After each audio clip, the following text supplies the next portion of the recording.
I mean, thanks very much. It's a great opportunity.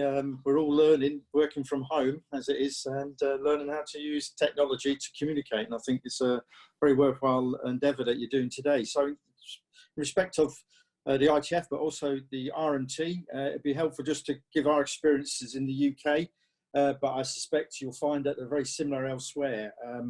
Now, the RMT's 81,500 members, but we cover rail, as you said, so that's maritime, ferries, offshore, road transport, road freight, buses, taxi drivers, quite a proportionate, a disparate group of transport workers, both maritime and offshore as well.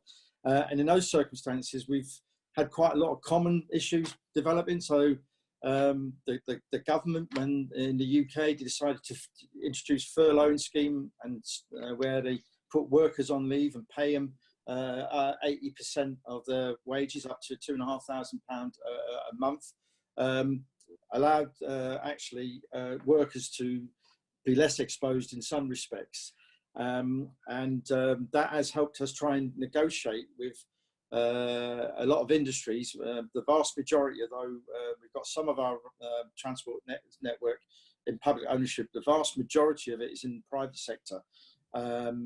But heavily supported by the public sector. So whatever happens, but also it is all about trying to bring these together. And to be fair, one of the lessons that we learned in areas where the public sector involved, it's a lot easier for us to engage with the employer and get resolution to our problems and deal with the problems at hand quicker and a more consistent way.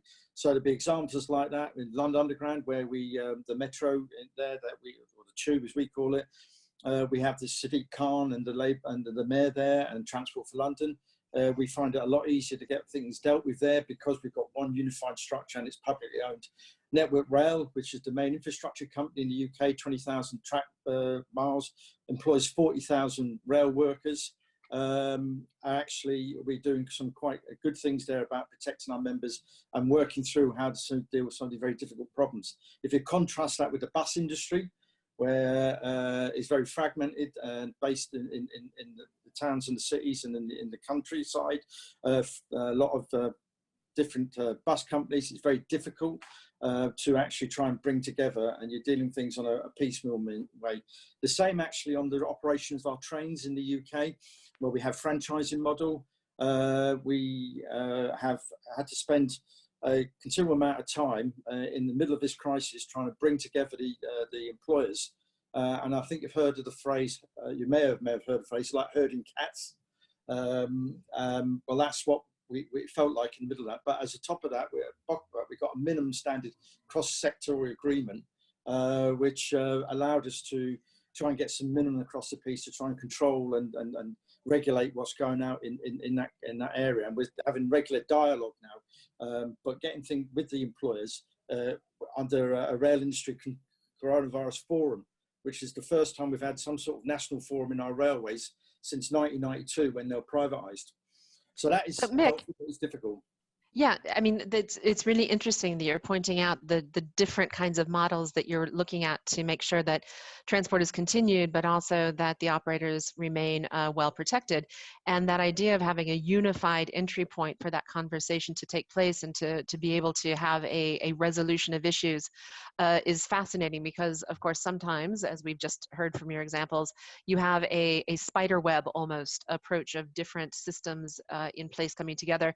And in that case, you're required, it seems, to find bespoke solutions with each employer. Is that the case?